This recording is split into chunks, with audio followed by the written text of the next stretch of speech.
नमस्कार, KTVच्या कोकण वार्तांमध्ये आपलं स्वागत। सुरुवातीला एक नजर ठळक घडामोडींवर। रत्नागिरीत गॅस सिलेंडर तुटवड्याच्या अफवांमुळे ग्राहकांची गर्दी। अफवांवर विश्वास ठेवू नका, जिल्हाधिकारी मनोज जिंदल यांचं आवाहन। डेरवण येथील वालावरकर हॉस्पिटलमध्ये फिनोलिक्स कंपनी आणि मुकुल माधव फाउंडेशन तर्फे आयोजित 19वे महिला कल्याण मॅमोग्राफी शिबिराचं उद्घाटन।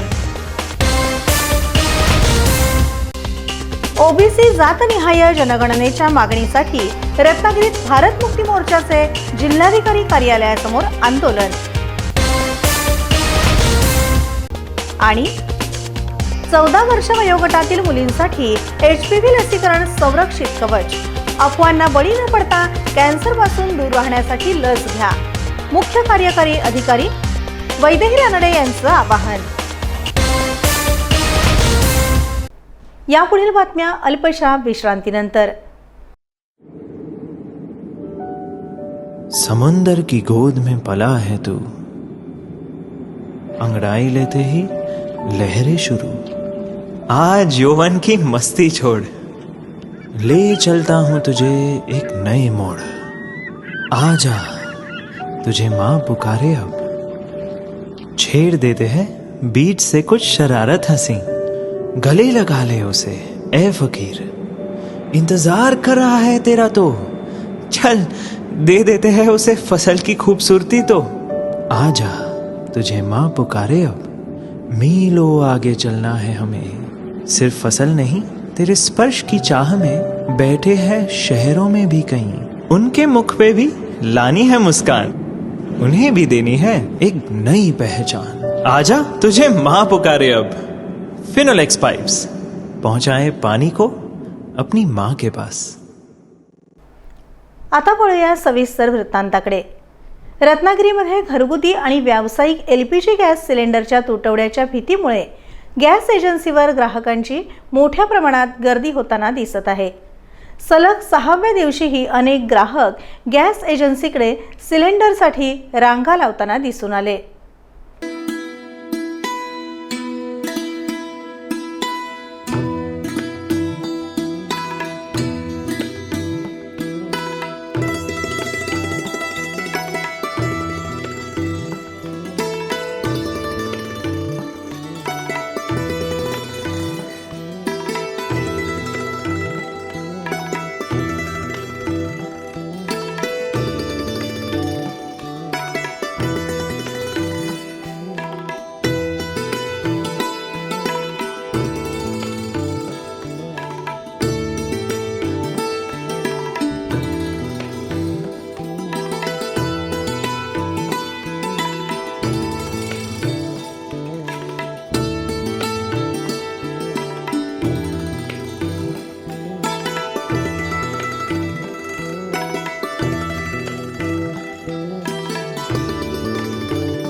या पार्श्वभूमीवर रत्नागिरीचे जिल्हाधिकारी मनोज जिंदल यांनी शहरातील शांतादुर्गा गॅस एजन्सीला भेट देऊन परिस्थितीची पाहणी केली। यावेळी त्यांनी ग्राहकांशी संवाद साधत कोणत्याही अफवांवर विश्वास ठेवू नये असं आवाहन केलं। शासनाकडून ग्राहकांना नियमानुसार 25 दिवसाच्या कालावधीत LPG सिलेंडर उपलब्ध करून देण्याबाबत पूर्ण कटिबद्धता असल्याचंही त्यांनी स्पष्ट केलं। याबाबत वरिष्ठ स्तरावर चर्चा करून परिस्थितीची माहितीही देण्यात आल्याचं जिल्हाधिकाऱ्यांनी सांगितलं। तसंच नागरिकांनी घाबरून सिलेंडर साठवण्याचा प्रयत्न करू नये आणि अफवांपासून दूर राहावं असं आवाहनही त्यांनी केलं आहे। जिंदल जिल्हाधिकारी रत्नागिरी, या शांतादुर्गा या ठिकाणी हे आपलं जे HPCLच्या एजन्सी आहे, गॅस एजन्सी, तिथे पाहणी करायला, इन्स्पेक्शन करायला आलो होतो।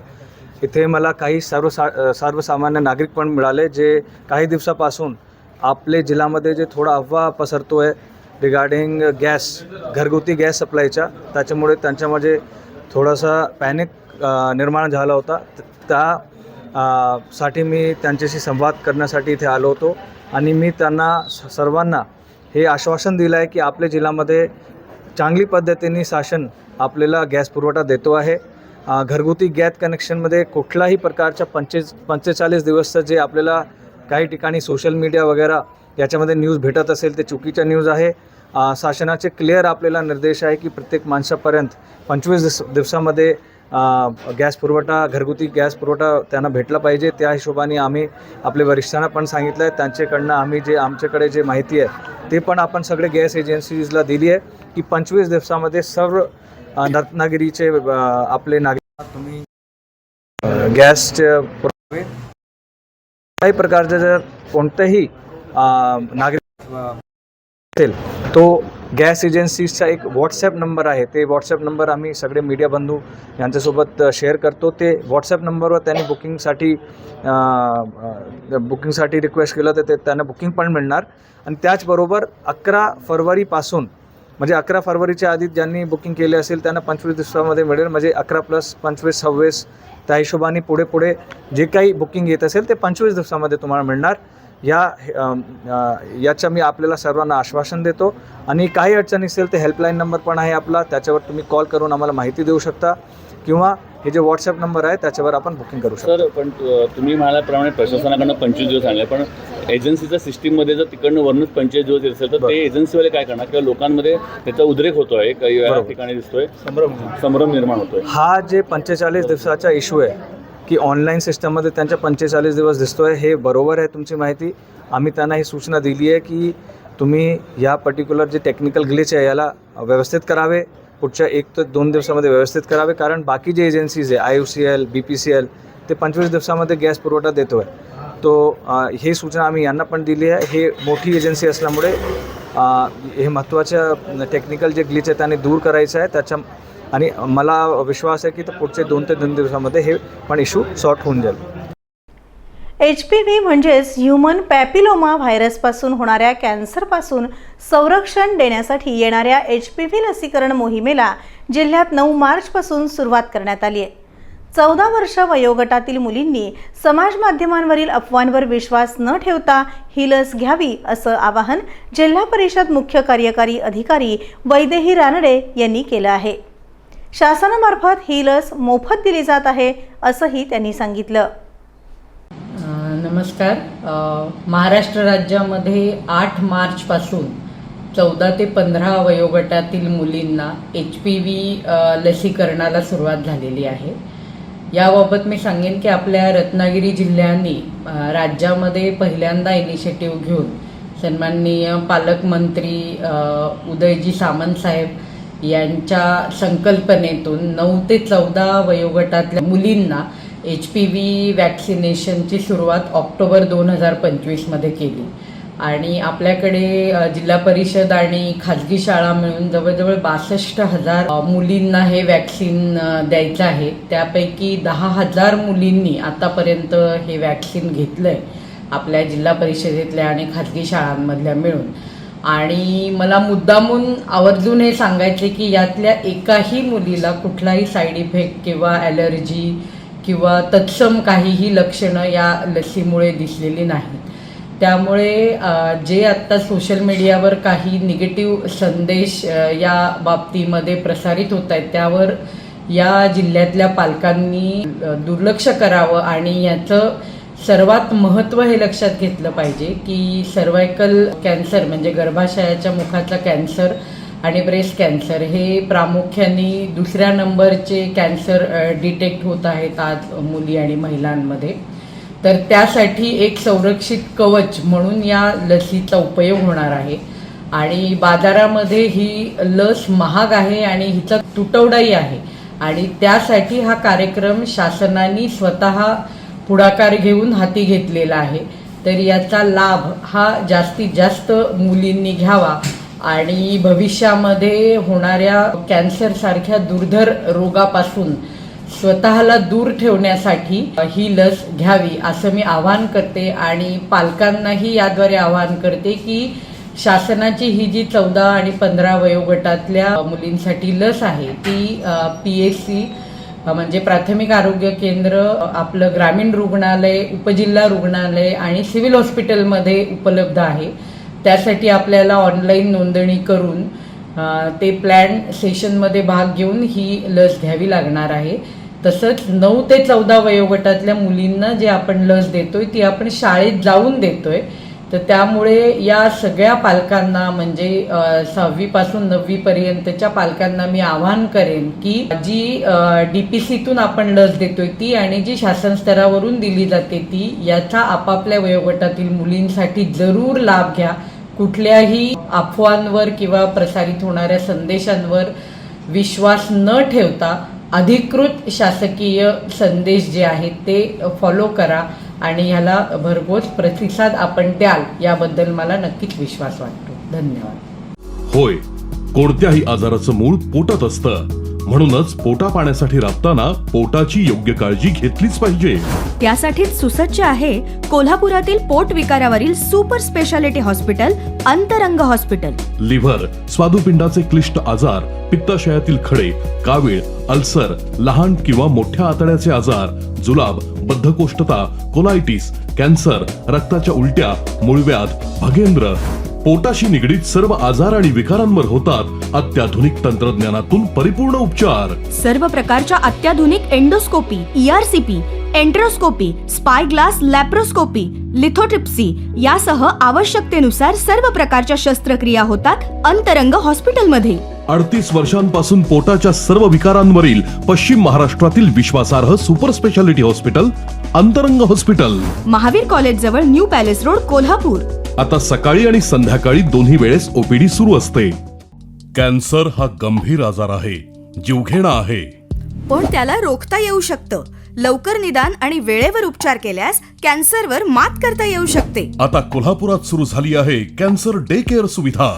अनुभवी आणि नामांकित कर्करोग तज्ञ डॉक्टर अक्षय शिवचंद यांचे क्युरा लाईफ कॅन्सर सेंटर. कॅन्सरसाठी आवश्यक किमोथेरपी, टार्गेटेड थेरपी, इम्युनोथेरपी आणि अन्य उपचार मिळतात या डे केअर सेंटर मधून. रुग्णांचे मानसिक स्वास्थ्य राखणे हे महत्त्वाचे मानून कॅन्सर रुग्णांसाठी सर्वोत्तम वैद्यकीय उपचार मिळण्याचे ठिकाण म्हणजे Cura Life cancer centre. Rajarampuri 8वी गल्ली, पहिला मजला, बँक ऑफ बडोदाच्या वर, कोल्हापूर. फोन 902861 0470. विश्रांतीनंतर बातमीपत्रात आपलं पुन्हा एकदा स्वागत. महिलांच्या आरोग्याच्या दृष्टीनं महत्त्वाचा उपक्रम डेरवण इथे पाहायला मिळाला. फिनोलेक्स इंडस्ट्रीज आणि मुकुल माधव फाउंडेशन यांच्या संयुक्त विद्यमाने वालावलकर हॉस्पिटलमध्ये 19व्या महिला कल्याण मॅमोग्राफी शिबिराचं उद्घाटन करण्यात आलं.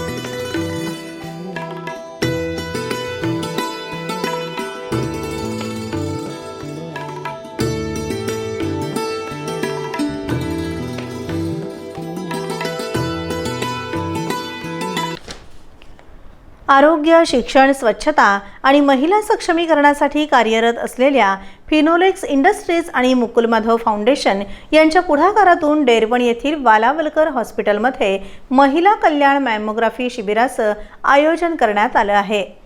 12 मार्च 2026 रोजी या शिबिराचं उद्घाटन करण्यात आलं. महिलांमध्ये स्तनाच्या कर्करोगाचं लवकर निदान व्हावं आणि त्याबाबत जागरूकता वाढावी हा या शिबिरामागचा मुख्य उद्देश आहे. Noble cause behind it. While coming, I just what are the things that deprive women, and Madam rightly touched. We don't look at our sisters, mothers, for health reason. Dad was always my first priority. Today, you would touch by that topic.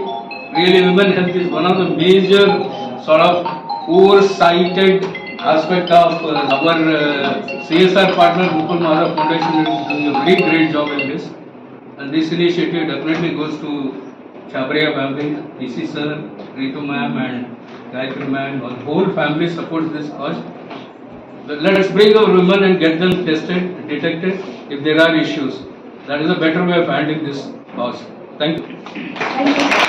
गेल्या 15 वर्षांपासून मुकुल माधव फाउंडेशनकडून कर्करोग जनजागृती, लवकर निदान आणि रुग्णांना मदत अशा विविध उपक्रमांचं आयोजन केलं जात आहे.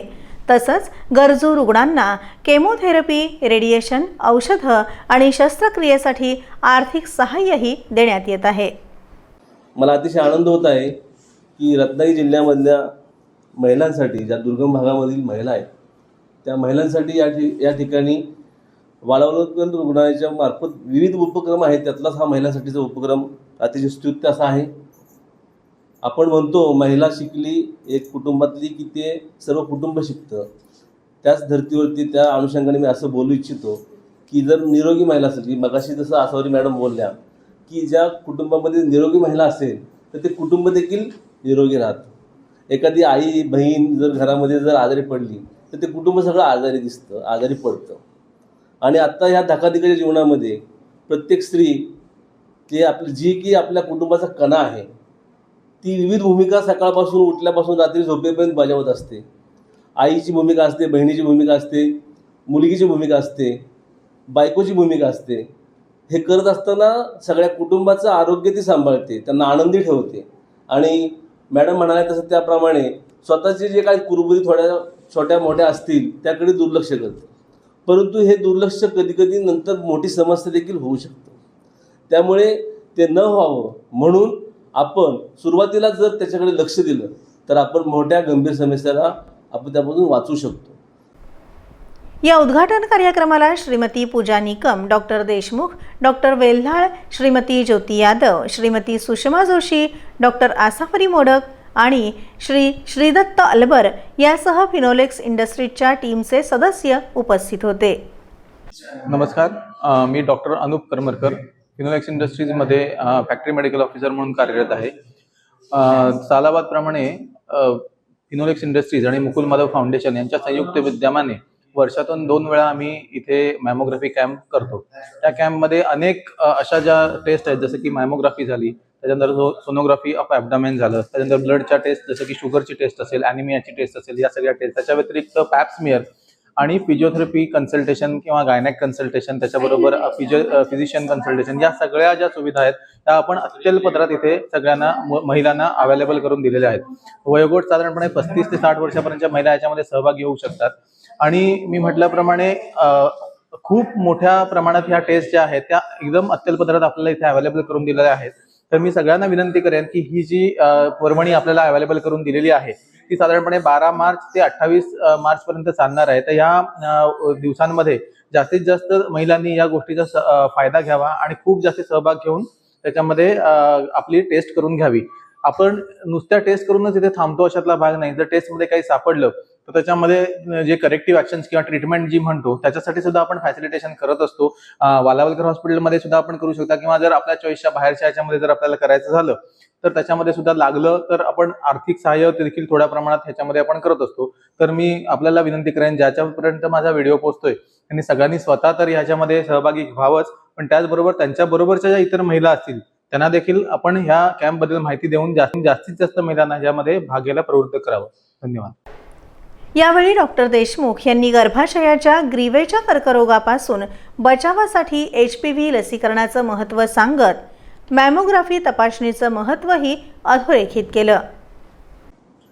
Early detection of different types of cancers आपण इंटरनॅशनल विमेन्स डेच्या निमित्ताने ऑर्गनाईज केलेलं आहे, पण अतिशय सातत्यपूर्ण पद्धतीने, कारण गेले 3 वर्ष मीच हे फंक्शन अटेंड करतो आहे, अतिशय सातत्यपूर्ण पद्धतीने हे फिनोलेक्स आणि आपलं मुकुल माधव फाउंडेशन यांच्यातर्फे हा कार्यक्रम दरवर्षी या ठिकाणी ऑर्गनाईज केला जातो. मोठ्या प्रमाणावर त्याला प्रसिद्धी दिली जाते, पुष्कळ प्रमाणात लोक त्याचा उपभोगही घेत आहेत. आणि हा जो काही त्यांचा स्तुत्य उपक्रम आहे, आपण सगळ्यांनी एकदा जरा जोरात टाळ्या वाजवून त्यांना दाद द्यायला पाहिजे. आपल्याला थोडीफार जाणीव असते की आपल्याला साधारण 35 वर्षानंतर काही आजारांचे आपण शिकारी होऊ शकतो. त्याच्यासाठी बरेच प्रतिबंधात्मक उपाय देखील अस्तित्वात आहेत. प्रश्न असा आहे की हॉस्पिटल साईट म्हणजे देणारे देणारे देता आहेत, वेगवेगळ्या सोयी आहेत, हॉस्पिटल फॅसिलिटीज आहेत. इवन टाटा मेमोरियल हॉस्पिटलच्या कोलॅबोरेशनने लिटरली गावोगावी जाऊन आम्ही अशा पद्धतीने ज्यांना सेवा देण्याची गरज आहे अशा लोकांना आयडेंटिफाय करून सुद्धा आम्ही या सेवा पुरवण्याचा प्रयत्न करतो आहोत. लोकांनाही त्याची गरज आहेच, म्हणजे देणारेही आहेत आणि गरजवंतही आहेत, पण ते कुठंतरी थोडे एकत्र आले पाहिजेत असं मला वाटतं. आणि हा जो उपक्रम आहे हा त्याचा एक पार्ट आहे. या ज्या सुविधा उपलब्ध केलेल्या आहेत, आमची अशी इच्छा आहे की आम्ही देऊ केलेल्या आहेत, हॉस्पिटलने देऊ केलेलं आहे, फिनोलेक्सने इनिशिएटिव्ह घेतलेला आहे, मुकुल माधव फाउंडेशनचा मोठा रोल आहे. आपण सर्वांनी त्याचा उपयोग करून घेतला पाहिजे. या ठिकाणी जे उपस्थित आहेत, ज्यांच्याशी आता हा संवाद साधला जातोय, या प्रत्येकाच्या माध्यमातून आणखी कितीतरी मोठ्या प्रमाणावर ही माहिती इतरांना देखील मिळू शकेल, मिळेल अशी आम्हाला आशा आहे. या शिबिराला महिलांकडून उत्स्फूर्त प्रतिसाद मिळत असून पहिल्याच दिवशी 25 महिलांनी नोंदणी केली आहे. पुढील 5 दिवसांसाठीही नोंदणी पूर्ण झाल्याने या उपक्रमाबाबतचा महिलांचा वाढता विश्वास दिसून येत आहे. महिला जागतिक दिनाचं औचित्य साधून फिनोलेक्स इंडस्ट्रीज लिमिटेड आणि मुकुंद माधव फाउंडेशन यांच्या वतीने गेले कित्येक वर्ष महिला दिनानिमित्त शिबिर आयोजित केलं जातं. वुमन वेल्थ विंग शिबिर इथे आयोजित केलं जातं. 15 दिवस ह्या शिबिराचा लाभ महिलांना मिळत असतो. पण मी महिलांना या निमित्ताने आवाहन करते की कुठेही भीती न ठेवता किंवा कुठेही संकोच न करता ज्या महिलांसाठी आज इथे चाचण्या केल्या जातात त्या प्राथमिक लेवलवरती असतात, कारण त्याच्यातून आपल्याला नक्कीच आपल्या आरोग्याची काळजी घेता येईल. तर माझ्या सर्व ह्या महिलांना महिला दिनानिमित्त तर शुभेच्छा देते, पण त्यांचं आरोग्य चांगलं राहावं, सक्षम राहावं या दृष्टीने फिनोलेक्स इंडस्ट्री लिमिटेड आणि मुकुंद फाउंडेशन हे नेहमीच चांगलं कार्य करत असतं. ह्याचा लाभ माझ्या ग्रामीण महिलांनी तो घ्यावा, कारण इथे नजीकच वालावकर हॉस्पिटलमध्ये इथं या तपासण्या केल्या जातात. कारण अनेक वर्ष मी ह्या शिबिरामध्ये मी स्वतः इथं येते आणि अनेक महिलांना इथं या शिबिराचा लाभ देते, कारण त्याच्यातून नक्कीच ती जागृत होऊ शकते. जे काही प्रॉब्लेम्स आहेत ते त्वरित तिला उपचार देऊन त्या व्याधीतून तिला नक्कीच मुक्त केलं जातं. तर मी सर्व महिलांना पुन्हा एकदा सांगेन की भीती न ठेवता आपण ह्या तपासण्या करून घेऊया, कारण ह्या महिलांशी निगडीत ह्या तपासण्या आहेत. मग मेमोग्राफी असेल आणि BP शुगर ज्या काही कॅल्शियम वगैरे ह्या सगळ्या ज्या प्राथमिक लेवलच्या तपासण्या तुम्ही करून घ्या. मी पुन्हा एकदा तुम्हाला सगळ्यांना सांगू इच्छिते आणि मी Finolex industries limited Mukund Madhav foundation यांचं मी धन्यवाद देते. प्रत्येक वर्षी असेच तुम्ही शिबिर आयोजित करा आणि माझ्या महिलांना तुम्ही लाभ द्या. धन्यवाद. ओबीसींची जातनिहाय जनगणना करण्याची मागणी करत भारत मुक्ती मोर्चा आणि राष्ट्रीय मागासवर्गीय मोर्चाच्या वतीने देशव्यापी आंदोलन टप्प्याटप्प्यानं सुरू करण्यात आलं आहे. या आंदोलनाच्या दुसऱ्या टप्प्यात 13 मार्च 2026 रोजी देशातील 725 जिल्ह्यांमध्ये निदर्शनं करण्यात आली. ओबीसींची जातनिहाय जनगणना झालीच पाहिजे, झालीच पाहिजे. ओबीसींची जातनिहाय जनगणना झालीच पाहिजे, झालीच पाहिजे. UGC मजबूत करो, UGC मजबूत करो, UGC मजबूत करो, UGC मजबूत करो, मजबूत करो. 2011 नंतर लागलेल्या शिक्षकांना लावलेली DAT 2011 नंतर आधीच्या शिक्षकांची DAT 2011 पूर्वीच्या शिक्षकांची DAT. याच पार्श्वभूमीवर रत्नागिरी जिल्हाधिकारी कार्यालयासमोर भारत मुक्ती मोर्चाच्या प्रमुख पदाधिकाऱ्यांनी धरणे आंदोलन करत केंद्र सरकारच्या धोरणाचा निषेध नोंदवला. केंद्र सरकारने 2027च्या जनगणनेत जातनिहाय ओबीसी जनगणनेचा निर्णय जाहीर केला असला तरी जनगणनेच्या अधिसूचनेत ओबीसी जातीचा स्तंभ समाविष्ट करण्यात आलेला नाही. त्यामुळे ओबीसी समाजाची फसवणूक होत असल्याचा आरोप आंदोलनकर्त्यांनी केला.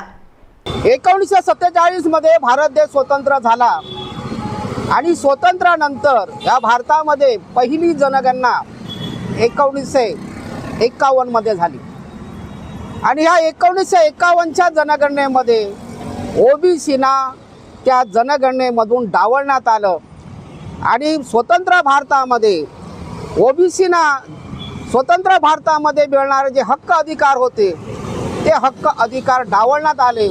त्यामुळे गेली 75 वर्ष या देशामध्ये ओबीसीना स्वातंत्र्याचा हक्क आणि अधिकार मिळालेला नाही.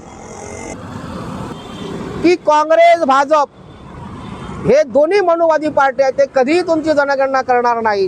तेव्हा ओबीसीने विचार करायला पाहिजे आजपासून की ग्रामपंचायतीपासून लोकसभेपर्यंत होणाऱ्या ज्या निवडणुका आहेत त्या प्रत्येक निवडणुकीमध्ये या मनुवादी पार्ट्यांना एकही मत देता कामा नये. त्यासाठी बहुजन समाजाचे पक्ष आहेत इथे, त्या पक्षांच्या बॅनर खाली उभं राहून आपली सत्ता केंद्रामध्ये राज्यामध्ये आणून आपणच ती जनगणना केली पाहिजे. आणि आपण ह्या मनुवादी सरकारला आपण जी ताकद दाखवायची आहे ती रस्त्यावरची ताकद चालत नाही, तर खरी ताकद जी आहे ती मतदानाची ताकद आहे आणि मतदानाच्या ताकदीवरच ह्या मनुवाद्यांना आम्ही गाडू शकतो आणि ह्या बहुजन समाज सत्ता आणू शकतो.